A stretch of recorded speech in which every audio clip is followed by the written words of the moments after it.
सखी लहरे तिरंगा आसमानवा में ऐसे सुघर नजारा का होई जहानवा में। नमस्कार दोस्तों, जैसे कि आप जानते हैं कि नेहा सिंह एक के बाद एक हर रोज़ कुछ ना कुछ गाती रहती हैं अपने व्यूअर्स के लिए, अपने श्रोताओं के लिए। तो आज 15 अगस्त के दिन भी उन्होंने एक देशभक्ति गाना गाया है, जो कि थोड़ा सा अभी आपने सुना है। हम आपको सुनाएंगे पूरा। तो पूरा सुनाने से पहले दोस्तों कुछ हम बता दें आपको कि ये जो 15 अगस्त है वो देश का 75वां 15 अगस्त मनाया जा रहा है। तो ये बहुत खुशी की बात है कि हम लोग को आज़ाद हुए आज से मतलब कि 75वां बार आज़ादी का हम दिन मना चुके हैं। और इतने दिन से हम लोग आज़ाद हैं, नहीं तो आज़ादी किसने देखा था।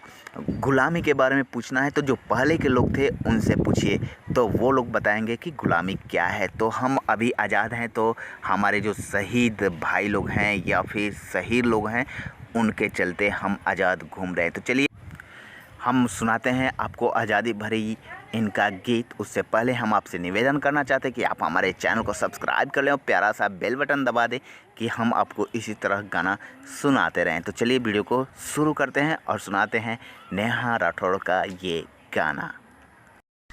सखी लहरे तिरंगा आसमानवा में ऐसे सुघर नजारा का होई जहानवा में।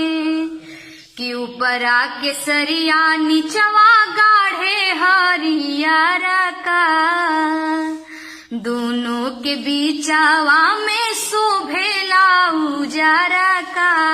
तिरंगे की बखान है। ऊपरा के सरिया नीचवा गाढ़े हरियारा का, अरे दोनों के बीचावा में शोभेला उजारा का। चक्र जोश भरेला ताना मानवा में ऐसे सुघर नजारा का होई जहानवा में।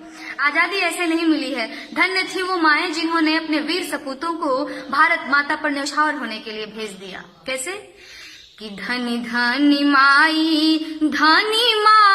इनके कोखिया, धनी रे ललनवा कारज कई गईले अनोखिया।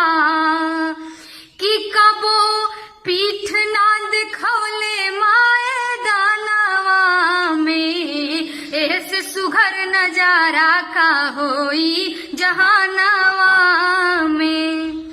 राजगुरु भगत सुखदेव जवानवा, अरे हंसी हंसी झूल गईले फांसिया के फानवा।